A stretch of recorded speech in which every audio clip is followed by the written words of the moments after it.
Hey, what's up, Cosmetic family? Welcome to Cosmetic at World Council. Cosmetic means is a personal thing that gives rise to a phenomenon that is dynamic or energizing. We're tackling topics and telling the truth. And I'm Keith Benson. And I'm Rodrigo Ross. And so today we have two great leaders from across the world up here on stage with us today. And our topic we're going to talk about is you, me, we. And we have Mr. Michael Farris right here. And then we also have Mr. Marcus Van Wyck from South America. South Africa. I am so sorry. Well, I am the United Nations, so I don't mind taking South America. All over, so it's South Africa, South America, United States. But yes, Mr. Marcus Van Wyck from South Africa YMCA, Mr. Michael Farris from the Indy YMCA Yes, sir. in the United States, the new Chief Operating Officer. Yes. You better go ahead with your Chief Operating Officer self. Yeah. Now, Marcus, you done made your way across this conference, at the World Council, and what we're trying to zero in on today is this topic around our youth, right? Sure. Harnessing the power of young people and communities to promote and advance a justice, peace, equity, and human rights for all. That's a whole mouthful. That's a lot of words. Yeah, that's a lot of words. How much time have we got? I know. A lot of words. Nice. What are you guys doing as it relates to young people and to try to create this just and equitable society? Well, coming from South Africa, that's our context. Yeah. So it's not a case of what are we going to do, it's what we're doing already. Yes, sir. Mm-hmm. And so it's not a fashion statement. Like when they ratified Vision 2030, Just World, and all of those things, we're living it. And so we don't have to encourage young people in South Africa to address issues of injustice because it's their lived reality. Yeah. Ours is not to amplify their voices, ours is to say, let's open the spaces so their voices can be heard even more. Yeah. I love that. I love that. So that's essentially the context. I think there's so much more I can say, but I think our brother Michael has some words to add to that. I was just going to follow it. I was just like, amen. Amen and amen. I don't know what else to Amen. say. Amen. And, I love the fact that Marcus is talking about it is just who they are as young people, right? Understanding the history of South Africa and generationally what has had to happen in that country in terms of justice and racial equity. Michael, do you feel like that same built into your DNA exists in the United States with young people in terms of racial equity, particularly now? Because I get it, Marcus, performative stuff and saying it because it seems like the thing to do now and it's really sexy, but are you really doing the work? Michael, do you think that's in our DNA? I think we're building the muscle. I think our young people, especially after the horrific murder of George Floyd, stepped up to say that enough is enough. And, wanted to hold the Y accountable in the U.S. for our actions and how we may have been complicit in upholding and maintaining powers of oppression and been complicit in upholding racist systems. And I think our young people are stepping in to say no more of that. And they're leading us to examine our historical efforts and where we can get better. And I think we've made improvements. They're diving deeper into those conversations. And we're not just, I love what Marcus said, it's not about amplifying, but providing the space. And it's not for us, it's not about using the words of empowering, but allowing our young people to, in the space and opportunity to tap into the power that they already possess. That they already have. So how do we continue to elevate those pieces for them? Marcus, what does it look like on the ground for the young people in South Africa? It doesn't look good. Because if you look at our politics of the day, it's polarizing. There's a huge trust deficit. If you look at from a local municipal level, services, we have this, there's a saying that we are a protest nation. Every day there's protest. And there are some people who feel their voices are not heard, and so they turn to destruction. And then people say, got a lot to say around, they destroying things. Right. But what do you do when you're not being heard? Right. Right. Yeah. And so are we advocating destruction? No, we're not. We're saying there's two things. One, we're helping people recognize they have a voice. And sometimes people don't even recognize they have a voice. Sometimes people, I mean, I've got young professionals who are doing great things in their professional careers, but yet it's as if they're asking for permission to say something. And so there's people, not just myself, but there's many others of my generation are saying, we're not the ones going to speak out. And all we're saying to them is, you don't need permission. Right. Right. You might have to ask for forgiveness. I don't even know if I'm advocating for that. Just go ahead and say it. You know? Yeah. And we're scared. And we're scared because if I look at who we're sitting around on the couches and we're talking about from a structured perspective, even we are privileged sitting here. Yep. And so when we speak about young people, we empower young people to claim their voice, and then we say, they were not so loud. And we don't know what to do with that loud. Yeah. I mean, there's a scene in the movie, we bought a zoo, and his daughter says, the happy is loud. And we don't embrace the loud. Yeah. Because the loud says, will somebody listen to me? That's good. Yep. Yeah. Will somebody listen to me? That's right. So, Michael, I know you and I have had conversations before talking about, and definitely want Marcus to jump in, but talking about this whole idea around truth and reconciliation, right? And how we're trying to grasp those tenets and the racial equity work doing it in the United States, but it was modeled after the processes that South Africa went through after they were emerging from apartheid. And so can both of you all talk about where you see this whole concept of truth and reconciliation in the social justice space with young people helping us move forward? Yeah, for me and thinking through it in the U.S., I think, Rod, what you and I have talked about is looking at the book. I don't know if I could do a plug. But the book, The Sum of Us by Heather McGhee. And in it, amazing book. It is. It's an amazing book. She has an example of how the Y was complicit in maintaining those structures, of giving examples of in communities of where municipalities decided to close swimming pools instead of integrating them. And the Y chose to uphold those by saying, well, we'll operate this facility for you as long as we maintain it as a whites only space. Right. And then we wonder why drowning rates are so high amongst our young people of color in communities, because we closed all the pools, denied access, and then we ask questions of, well, why now don't those same generations later, those folks don't want to come to the Y because they have not felt included. Right. So how do we recognize that we were complicit in upholding that and we made a mistake in the past, but how do we then bridge the gap with new community members to atone for those mistakes in the past? And I think that's what we're trying to work towards is we say that folks won't come to us, but how do we go to them and rebuild trust within community? So how did that show up in South Africa? I actually want to throw a spanner in the works. Okay. So the story of South Africa is romanticized around truth and reconciliation, the Rainbow Nation. Where young people are at now, they're questioning. Really? They're questioning this concept of the Rainbow Nation. They're questioning this concept of truth and reconciliation. And the reason for that is they feel sold out. Sold out. And I'm going to explain that. Yeah. Because that's a big statement to make. Yes, indeed. Right? Yeah. We read it too. So I'm ready. very much aware that this is a public platform. And so I need to represent all sides of the story. Because I know when I get back home and they're like, you said what? Because there's another side to the story of truth and reconciliation in that it was cheap. Wow. And it was cheap because we now see the effects today. Nothing much has changed.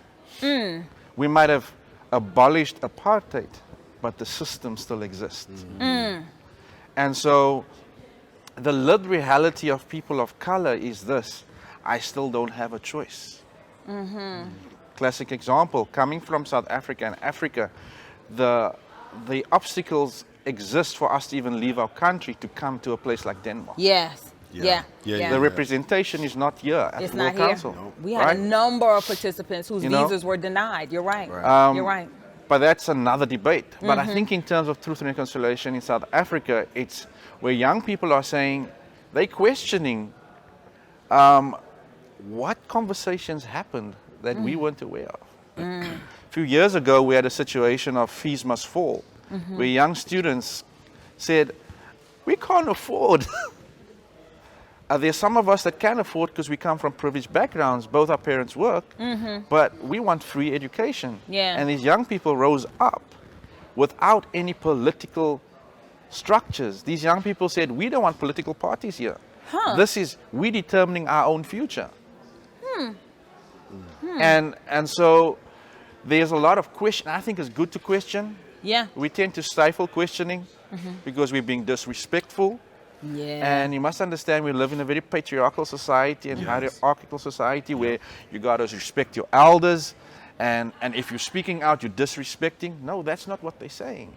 We're saying, in fact, every university that happened, they're not disrespecting the elders, they're disrespecting the system. That makes sense. That's different. Those two things are very different. Up and clap like what? Like this? That's very different. Those are two different things. They are looking for the depth of truth and reconciliation. They want to add another part. What does restitution look like? Restitution. Okay. Because that's the conversation. It's fine you saying I'm sorry. That's nice. Can I have my bicycle back? Well, prove it, right? Prove it. Where's the land? So how you see the Y today is positioned to be able to help with change there? To help to give young people that So here's the interesting thing is you mentioned something like the Y being part of the oppression is that the Y needs to still struggling in South Africa about where it's positioned in that narrative. We all know the danger of a single narrative. Right? The danger is that South Africa is this wonderful country, kumbaya, truth and reconciliation, but people are questioning. And so I think where the Y stands right now, it is in a good position to actually question how have we perpetuated. And this is not from a color perspective, racial perspective, is how have we perpetuated as an organization? Because if we're saying, what attracted me to the Y is the statement, empowering young people for life, leadership and service. I'm saying that's a powerful statement. It's powerful. Where are the young people? And are we really doing that?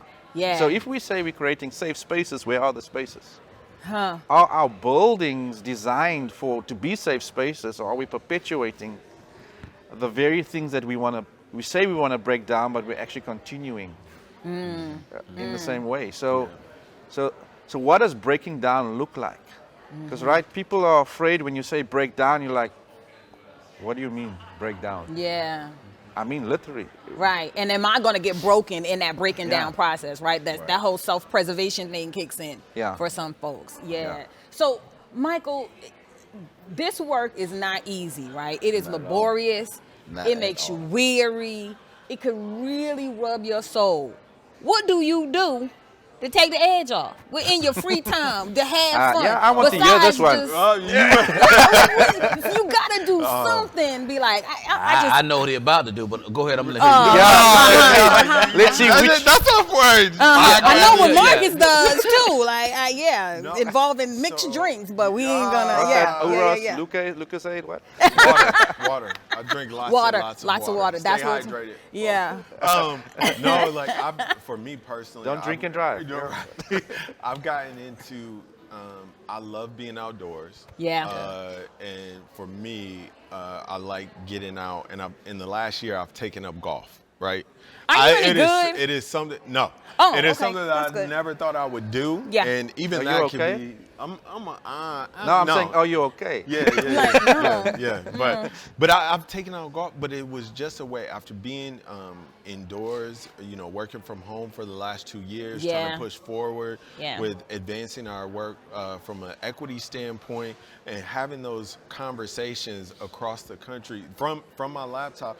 it was just good to be outside and you know, connect with other folks. And I hit the ball terribly, but it's just good to do something that gets me outside where I could take my mind away. And it also gives me an opportunity to spend time with my daughters who absolutely love golf. Like my oldest daughter loves it. Nice. And I don't know, she's probably better than me already. So she's always bragging about how she hits the ball. But I try to do that because it is hard. And I try to stay connected and build relationships. Like I know I call Rod all the time. I talk to Keith all the time as well. But relationships and staying connected with folks is very important to me. So I try to maintain those and that we're uplifting one another, because it does get hard. And you can feel like you're alone and you're the only one pushing forward and fighting, and you have so many other obstacles pushing against you, that it's good to have your connection with friends and family that folks I call family now to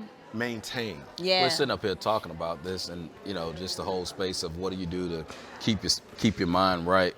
But if we don't do that, then our young people suffer. And we're talking about this whole part of harnessing the power of young people and giving them voice.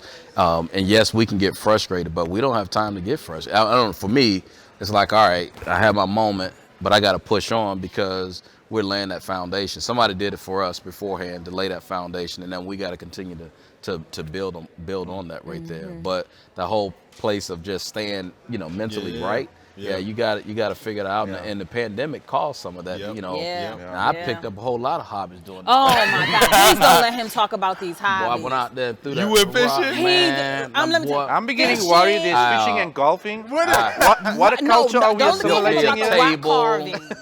The rock carving. He started rock carving. was Who does that? Origami. Don't give him any ideas, Marcus. Don't give him any ideas. Well, we got to be able to do these things to be able to like become mentally stable. Absolutely. To this place that we got to function, because we can't get frustrated to the place that we give up, because therefore our young people don't have anything there. So I want to add something around that. I was fortunate enough in my walk on this earth that I've been mentored by wonderful people. People who were friends and grew up with Steve Biko. And so this whole Black Conscious movement. So I've got people like that in my life. But they are centered people. Because you ask them, because they operated at a certain level. I asked my one mentor, I said, so how do you maintain hope in hopelessness?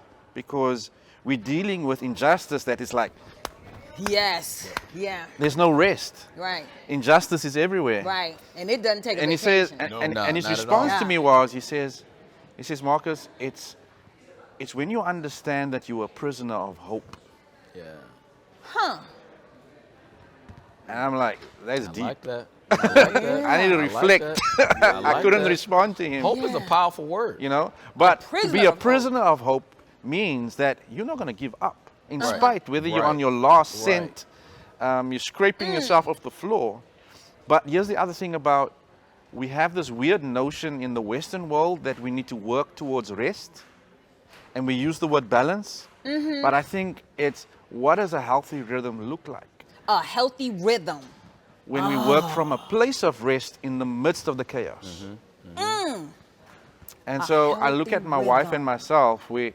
In your own household, things are crazy, and you've got 3 kids, and there's school deadlines, and then you got, by the way, we are addressing racism on the side. We're going to do that in our I need to get my child to soccer at 3. I'm on the phone, like, what? We're going to march? Okay. But it's effectively, we've learned over time that if you don't work from a place of rest, you are going to die. Yes. Yeah. And here's the other thing about wisdom when we're walking with young people is we recognize they have the energy, but at some point the energies are going to run out. And if we don't model working from a place of rest, we're actually giving them a false notion of what it means to address injustice. We know we get on an airplane and they say, please put on your own mask first. Before. Right. Safety first. Right. And so self-care is important while you're dealing with injustice. Because there was a period where I was burnt out. Yeah. I was to the point cynical and toxic, even though I'm usually the one who's positive, and I'm I actually don't want to be part of any conversations around injustice. Right. Well, I had to take a break. Yeah. Marcus, I appreciate the vulnerability in Yes, that, sir. because I think that I've seen a lot of our folks get burnt out and tired and Yes. frustrated, and you want to give up, and you want to question, am I really making a difference? And I look at the 2 little girls in my house, and I have no time to get tired or rest. Or I look at some of the folks that we've connected with in our U.S. movement that talk about some of the things that they face within their local watch. And I'm like, this is why I got up every single day to do my job, because I'm thinking about them and what the future could be like for our organization, and how do we continue to press forward with that. So I really appreciate you being vulnerable and That's sharing good I that. mean, it's that, and then you gotta, like, who's the next person we're training up? I mean, for you, is you modeling that in front of your girls there, right? It's like how we're training up inside of our household, how we're training outside, but we got to be able to bring somebody along as we go along our journey, though. And I think the word there is intentional. Intentional. Gotta be. Yeah. Has to be. Yeah. Has to I be. love that Has to be. healthy rhythm. Yeah. That's good. That's a T-shirt right there. I mean, I'll give you credit. I'll probably send a little Well, bit there's of a copyright proceeds. already. Dang it. But what if somebody doesn't have rhythm? Like, you're not talking about, like, no. I'm No. not playing. But Well, here's the somebody- thing. But here's the thing. It's nice to say, let's have a healthy rhythm. Oh, Pop and locking. Break down any B-boys and B-girls in the house. But it's fine saying we need to have a healthy rhythm, because guess what? We are a people of cliches and quotes. yeah. And so we We live from a are. cliche and a quote. But what does it look like? We want a just world. What the heck is that? What does it look? That's So, okay, it. tell What me does in that your mean? eyes, what does a just world look like? How must I know? I'm asking the question. Answering a question with a I thought question. you had a cheat I mean, let's put code. that to the conversation I right thought now. you had Like, the what? cheat I mean, what codes. would a just world Look like, Look like. especially in our lifetime, because the way I see it, I recognize that much of the work that we do now, we won't realize the fruits of it in our lifetime. Yeah. It won't happen. And that's the place right? that's the place that we got to know. That we just got to And- know it's not going to happen in our Right. lifetime, and that's fine, because you got to lay the foundation. But there are some benchmarks and some things that I do believe we should see. And so for both of you, what does a just world look like from our work now in our lifetime? Like, what are some of the things we can actually expect to see? Can I ask another question? Oh, you can't answer a question. Now, with a let's- question. No, I want to ask the question to get to that question. Okay. Is, do we actually recognize injustice all the do time. We recognize Do we injustice? recognize as the it? why? Oh, as the Like, why? what is No. that? Because remember that we're asking don't the know if question we in the do. context of what does a just world look like for the why? Yeah. Right? It's I don't fine know if because we do. here's my problem. We have cognitive dissonance Mm-hmm. when we speak about justice and injustice. Mm. And so let's talk about outside the why. So I've got a life outside the why. Yeah. It hasn't stopped. Where injustice, remember earlier on I said, we live it every day. Yeah. We don't have to define injustice. Yeah. I just need to step out my door. Right. I don't need to conduct a feasibility study Right. I just walk down the street. on the metric and the social impact measurement strategy. Yeah. It's right side So up. what is that injustice for you? Because there's a lens Yeah. that we have, probably being from the States, and there's a lens that you have being Yeah. from South Africa. What does So injustice injustice look like? in the South African context is this: I don't have a choice. And so what does it mean I don't have a choice? What? Somebody determines where I shop. Somebody determines what transport I take. Somebody determines where I work. So remember I said earlier that even though apartheid has been demolished, has been abolished, we still live with the spatial Yeah. dynamics of injustice. People have to take 3-4 taxis, get up 3-4 o'clock in the morning. The fact that you have to get up 3-4 o'clock in the morning to stand in a line that's a kilometer long and then to go and work in a place that's 50 kilometers away, to be treated by somebody who thinks you're less than, and you take another 3 or 4 taxis, and then the money they give you, they expect you to feed your family. That is just one example. Yeah. Right. Yeah. So the injustice is clear. But what we don't know, what I think we're struggling with, let's talk about the why, is what does a just world look like within YMCA before we can even look outside? Right. And that starts with us recognizing injustice, right? Because the thing is that we're selective about our injustice. Yeah. Oh, we've got a model injustice over here. Aren't you dealing with transgender? He says, no, Peru, we are doing it, but Peru's doing it. You know? So I guess the whole equity, then there's the equity question around, is everybody's injustice the same? Right. But we know that brothers and sisters that have gone before us, Martin Luther King Jr., Nelson Mandela, those are names that's known. Right. No? But there are many others who will never know, we actually recognize your injustice is my injustice. Yeah. Because we live in a globalized world. Yeah. And so I was reflecting this morning around in our collabs, and I asked the question, I said, is it amazing that we are empowering young people to actually be political? But yet there's the why. No, we're not a political, organization. Right. You know? And we tend to say, no, we're non-partisan. But no, we create the space for you to be political. Actually, we are dealing with oppression on another level that we're not recognizing. And even the why itself, and the reason why I keep coming back to the why, and I suppose I have poetic license. I'm new in the organization, so guess what? I don't have any holy cows. And then people are like, yeah, he's the new guy, so I'm maximizing that. How long do you get to be the new guy, though? You know, I want to be the new guy for a very long time. Because perspective gets watered down over time because you assimilate into the system. Absolutely, yeah. And Get so, nose blind. Yeah. What does just world look like? Don't become the system that you're trying to break down. You know, do I have a 5-point plan? Yeah, I do. No, I don't. Because we're all figuring it out. Yeah. Right? We're figuring it out. So we all know what trauma is. We know what's wrong, but actually we're struggling to define what does right look like. Yeah. What does wholeness look like? So what would, so to spin that just a little bit, so what does just look like? What does right look like? I mean, I know we don't have all our dissertation and everything, the 5-point plan, but we've been in the space long enough to be able to have some concepts, have some ideas, and then what of those things that have been put into play to work? Yeah. Michael has the answer? No, everything you said, I was going to be like, amen, amen, and amen, ditto, amen. ditto. No, I would say for me, I think it's like, how do we get towards, Marcus talked about restoration. How do we get to restoration and liberation?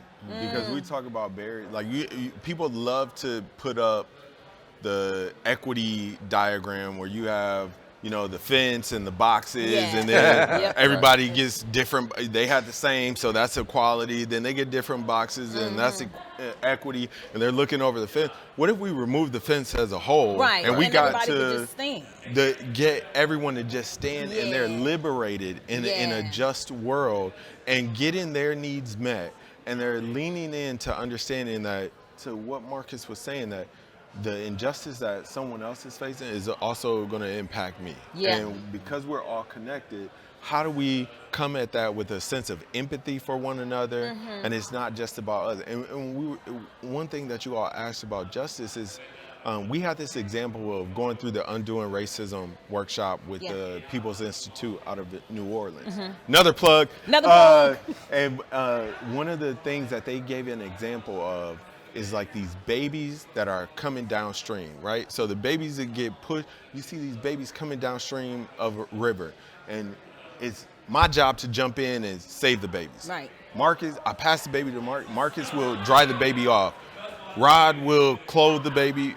Keith will make sure the baby is fed. So we all have jobs with the babies coming downstream, but what we have not done is gone upstream. Where's the babies coming and from? find out why why are the they babies coming? are in the, Why are the babies coming Why are the downstream babies in the stream? first? Those are questions that we need to ask in our communities. Why is this taking place? What is it? We do a phenomenal job of creating programs that I think get to symptom issues. But we don't dive deeper and ask the questions why are people hungry in our communities? Yeah. Why are our educational systems set up like this? Why, even in the U.S., why are certain folks living in this community because they've been redlined, they have not been able to get out of it, their families weren't able to get the GI Bill when they came back from serving in the military. Right. So why have all these things been set up? How do we question that to say, like, it wasn't just folks pulling themselves up by their bootstraps, right. but they had a helping hand. Yeah. And some folks didn't even have bootstraps to begin with, or boots. Right. Yeah. So how do we acknowledge that and recognize it and then collectively work together to address it? Yeah. Man, that's powerful. You talking about the babies, in the stream, and I was thinking of Moses and how Moses got saved, right? And like, if Moses doesn't get saved, like, it's this whole part of the Bible just wouldn't be there. And unfortunately, that's there. But we got to be able to pull our young people and put them in a place that they can be successful. Yeah. And if we don't get there, our foundation that we are trying to set continues to weaken over time. So there's not just listening to that, but here's the other thing: we tend to think we have the monopoly on justice. Yeah. Right? We tend to think that and this is... We as in the Y? Yeah. Okay. Yeah. There, yeah. And when I say why, I'm including every other development organization. Yeah. Right?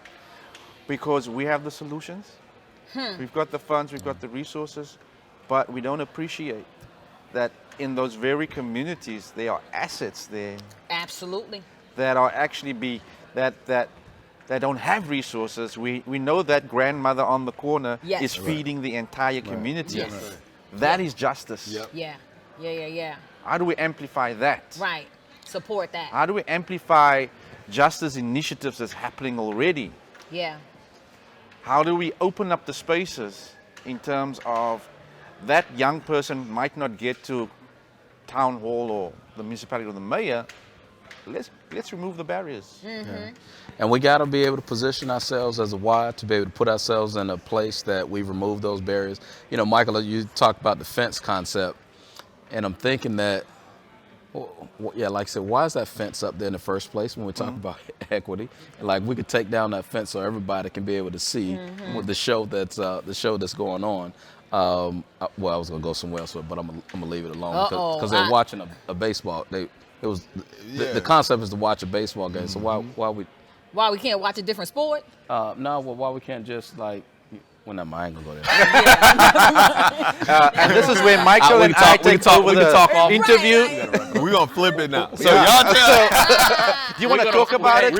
We'll change the intro to cosmetic, too. We're going to have a different intro song. Shirts and everything. Don't worry about it. We'll get you set up. This has been just amazing, man. Sitting here talking to my man, Michael Farris. Marcus Van Wyck from South America. Africa. From South America, right? Like he's made his way around the World Council here. Like he is Mr. United Nations right here. There we go. Hey man, thank you guys for being here with us. Really appreciate your candor. Yeah. We might have a part 2 on this, so stay tuned. We got a lot of good stuff to touch on. Our agents will get back to you. Thank you. I appreciate that. I'll keep that in mind. Our wonderful producer, she's gonna make sure and work all that out. But thank you all for joining us and listening at Cosmetic at World Council. On this episode called You, Me, and We. And subscribe and listen to us weekly. And don't be shy. Give us a 5-star review. And as always, be dynamic, be phenomenal, and be cosmetic.